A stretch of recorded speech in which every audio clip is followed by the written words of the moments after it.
Samantha just passed her Praxis exam using our study guide. She had taken the Praxis 5 times and failed before she decided to use 240 Tutoring and finally passed. Hey, I'm Emma. I taught in classrooms for over 8 years. And today, I'm going to help you. This video is going to prepare you for the Praxis Teaching Reading Elementary exam, or the 5205. Now, Praxis has several different teaching reading tests, but this video is targeted to what you need for the 5205 exam. And this video is going to cover 3 things: what's on the test and how to study for it, the most likely concepts you'll need to know, and we're going to look at a few practice questions. Have we got on our dancing shoes? Let's boogie. Now, the Praxis 5205 exam consists of 6 content categories: phonological and phonemic awareness, including emergent literacy, phonics and decoding, vocabulary and fluency, comprehension of literary and informational text, writing, and assessment and instructional decision-making. The first 5 categories pretty much align with how children progress through the stages of learning to read, so we'll go over them in order. They each consist of multiple choice questions, with the vocabulary and fluency and comprehension categories having slightly more questions than the others. The last category consists of 3 constructed response questions, or CRQs. These are free response questions that ask you to apply your knowledge of teaching reading from categories 1 through 5 to specific scenarios. This category counts for 25% of your total score, so you definitely want to make sure you keep watching so you get our tips for how to answer the CRQs. Let's get started with the first category: phonological and phonemic awareness, including emergent literacy. That's several big ideas bundled into one category, not to mention a mouthful. Basically, this is where our youngest students build the foundation for learning to read. Let's take a look at what you need to know. We need to build children's language skills, both receptive and expressive. Receptive language is a child's ability to understand what they hear, and expressive language is a child's ability to convey a message to others. Both need to be nurtured by teachers, parents, and other caregivers. This includes doing things like reading and retelling stories, reciting nursery rhymes, and modeling correct speech. Basically, encourage kids to do something they love to do: talk, talk, and talk some more. As students develop their oral language, it's important to show them how printed words and spoken language are related. As teachers, we have to model using print features. You'll need to be familiar with strategies to do this, such as reading from oversized books, pointing to the words as you read, and labeling items in the classroom. One of the most important things to know is that phonological awareness is not exactly the same as phonemic awareness. Phonemic awareness is actually a subcategory of phonological awareness. Phonological awareness encompasses the ability to recognize individual phonemes, syllables, and words. Phonemic awareness is the ability to hear and use individual units of sounds, or phonemes. You'll probably be asked about some strategies you can use to teach phonological and phonemic awareness skills. Need some ideas? 240 study guides give you plenty. But there's one that I really love that I just want to show you right now. What the heck, here it is. Elkonin boxes, or you may have heard them be called sound boxes. You can use them for lots of things. For phonemic awareness, they can be used for isolating and segmenting phonemes. As students say a word, they move a token into a box for each sound they hear. Want to know a trick I used to use to help my students count syllables? Have them put their hand under their chin, say a word, and count how many times their jaw drops. Okay, watch. How many syllables are in the word pass? Pass. 1 jaw drop, 1 syllable. How many syllables are in the word certification? Certification. 5 syllables. As in, you will pass your certification exam. Try this trick right now. You'll look silly, but I promise it works. Okay, now we've got the foundation. Let's see what students are ready to learn next. The second category is phonics and decoding. This is when we get into the nitty-gritty of how exactly to teach kids to read words on their own. Phonics is all about connecting the sounds of language, phonemes, to their written symbols, graphemes. In addition to teaching your students single-letter consonant and vowel sounds, you'll need to be familiar with more advanced phonics patterns. Here are some key patterns to know in order of increasing complexity with examples: consonant blends, consonant digraphs, silent E, vowel digraphs, diphthongs. I know, funny name, right? But they're important to know. Diphthongs are unique vowel sounds. For example, in the word coin, the O and I come together to make a sound, unlike short or long O or I. And be sure to review R-controlled vowels and inflectional endings. You'll likely see a few questions about syllabication. Students move from reading monosyllabic, or one-syllable words, to multisyllabic words. You'll need to be able to identify types of syllables and how to help students tackle them. Take our example from earlier, certification. Look at the different types of syllables it has. Sir is R-controlled because the R changes the way the vowel is pronounced. Tiff is a closed syllable because it has a short vowel sound and ends in a consonant. Ick is closed too. A is open because it's a single vowel with a long vowel sound. And shun is a final stable syllable because it has an unexpected pronunciation, but it's always the same, and it comes at the end of a word. Need more help with all this stuff? Check out our study guides. We've got more explanations, videos, and quizzes to make sure you're covered. You can find the link to the Praxis study guide in our description. The last thing I'll mention for this category is that some words shouldn't be decoded or sounded out. Sight words are words that can't be decoded because they don't follow the typical rules for letter-sound correspondence, so students will need to memorize them. High-frequency words may or may not be decodable, but since they appear so often in text students are reading, it's helpful to memorize them. Be prepared to identify some ways to help students memorize these words. It's best to use multi-sensory approaches. An example of a tactile approach is having students make the words using Play-Doh or magnetic letters. That was a lot of information, but see, we made it. The next category we'll look at is vocabulary and fluency. Let's start with vocabulary. In order for students to progress as readers, it's important that they understand the meaning of the words they're reading. Lots of vocabulary is learned indirectly, but you'll need to teach some words directly, especially those that are academic in nature.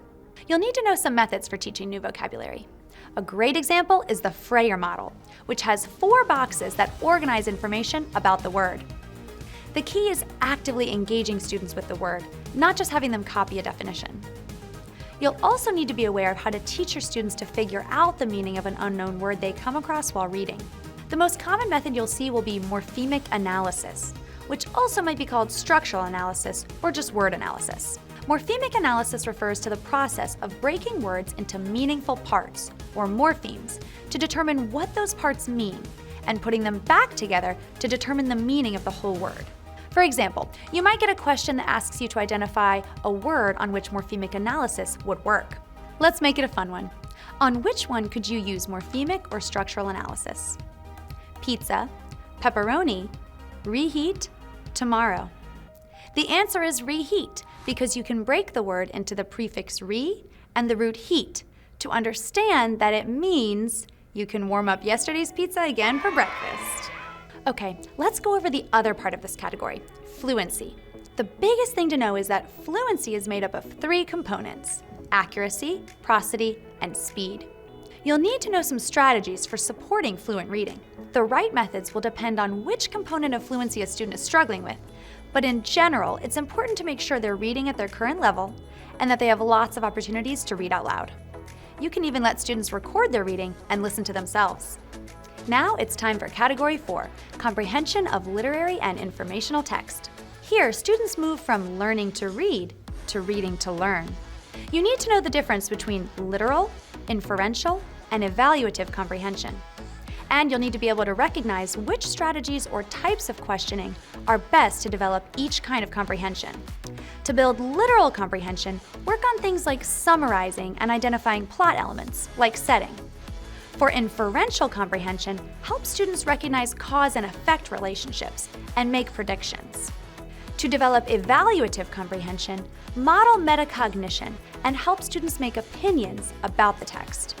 I loved using graphic organizers for comprehension. You'll probably see a couple on your exam. Any type of text we read in my class, there's a graphic organizer for that. You'll probably see a couple of questions about informational text or nonfiction text. In questions about this genre, correct answers involve text features, including the table of contents, headings, charts, graphs, diagrams, and the glossary or index. Teaching students how to preview and use these features will help them comprehend informational texts. And that's the whole point of reading them, right? The 5th category is writing. You might be wondering why there's a writing section when it's not one of the essential components of reading instruction. You're right, but it is on the exam because reading and writing are very closely related. The writing category is made up of questions about written expression and spelling and grammar. The most important thing to know falls under written expression, so let's dive into that. You'll need to know the steps or stages of the writing process and how to teach them. The stages of the writing process are pre-writing, drafting, revising, editing, and publishing. Teachers should provide direct instruction for each phase of the writing process. You should be familiar with these methods. Modeling. Students benefit from seeing you work through each stage. Guided writing. Similar to guided reading, you provide specific writing instruction and feedback in a small group. And conferencing, either with the teacher or a peer. Like I said, you may see a couple of questions about teaching spelling and grammar. It's a good idea to review the stages of spelling development and how to support students in each stage. If you need to brush up on that, use the 240 study guide. We made it to the last category. I'm proud of us. Look at us go. The final category is assessment and instructional decision making. Remember, this is the one with constructed response questions, or CRQs, that you'll write out your answers to, and it's worth 25% of your total score. I know free response questions can be daunting, but trust me, you already know everything you need to from the first 5 categories. This is just a chance for you to show off what you know using an imaginary scenario. You'll have 3 questions. They'll involve supporting literacy learners within one of the areas we've gone over, such as phonics or fluency, or supporting diverse learners, such as English learners or students with disabilities. Each constructed response question gives you a scenario, or a teaching situation to read and consider, and lists certain tasks or issues you write about. The best way to understand what this will look like is to see an example. So here's one from our study guide. Okay, here's the scenario. Miss Johnson's 5th grade class is taking part in an integrated social studies and reading lesson. Her class is an inclusion class with 4 students identified as having a learning disability and prescribed an individual education program, or IEP. With a partner, students are asked to read an assigned article on the American Civil War, record the definitions of assigned vocabulary words in a graphic organizer, and summarize the article on a sentence strip. Okay, so it's 5th grade, working on vocabulary and an informational text. And we've got a small group of students with IEPs. Here are our tasks. Identify and explain one strategy the teacher could use to teach unfamiliar vocabulary words to the entire class. Identify 2 strategies or supports Ms. Johnson can utilize to assist a student with a learning disability in completing this assignment. Explain the benefit of each strategy. I recommend writing 1 or 2 paragraphs for each task. Be concise and get right to the point because you'll only have a few minutes for each one. Task 1 asked us to come up with a strategy to teach unfamiliar words to the whole class. There's not only one right answer. There are several strategies you could pick. Here's an example of a strong response. We can build background knowledge using pictures and video clips. See how I use specific examples? Task 2 asked us to give 2 strategies to help the students with learning disabilities and explain the benefit of each. Here's a great sample response. First, we can reduce the number of words these students will need to put in their graphic organizer. Second, we could use highlighting to help them focus on context clues and summarizing.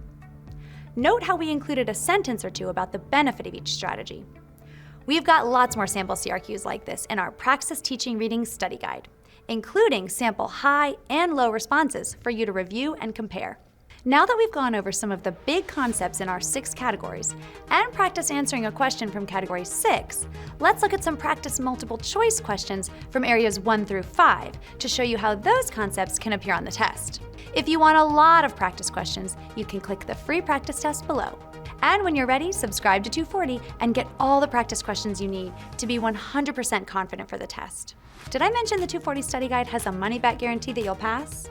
Now on to questions. 5 syllables. Remember for category 1, I told you about phonological awareness? Let's look at how that can be reflected in a question. A pre-K teacher has children participate in the following activities: clapping syllables in students' names, counting syllables in days of the week, standing up if their names contain a specific number of syllables.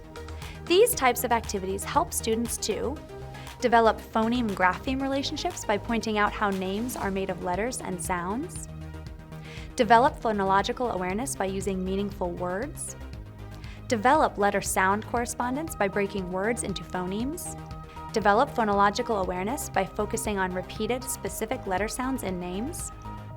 Okay, those activities all involve hearing sounds, no written letters, so these two are out.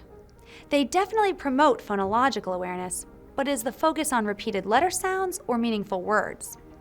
The question feedback we give in our study guide could tell me that this activity does not focus on teaching specific letter sounds repeatedly. Some names may start with the same letters, but the goal of using student names is to create significance for learning by using a word of importance for the child. So this is the correct answer. Using words that are significant to children, such as names, creates meaning and interest in the lesson. Now, let's look at a question under Category 2, Phonics and Decoding.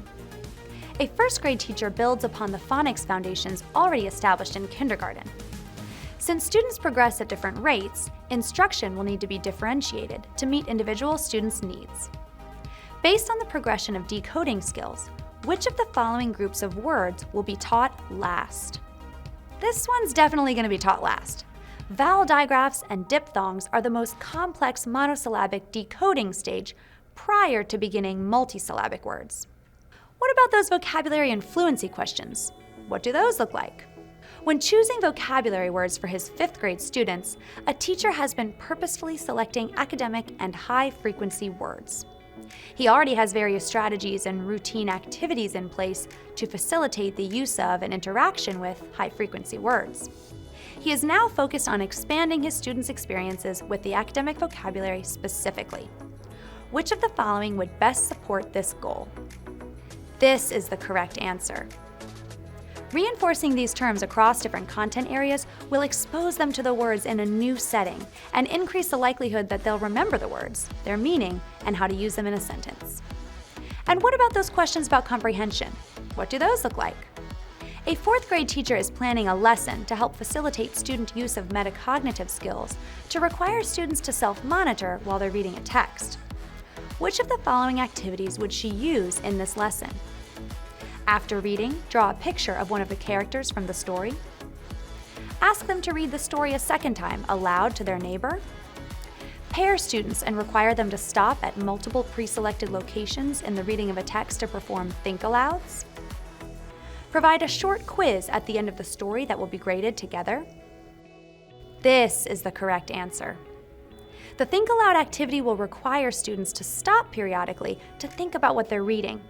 This is a metacognitive skill. Now for the last remaining category, writing. A 3rd grade class is beginning the writing process for a persuasive unit. Which of the following lesson topics would be most applicable for the pre-writing stage of the writing process? Sensory language, transition sentences, determining audience, punctuation of compound sentences. This is the correct answer.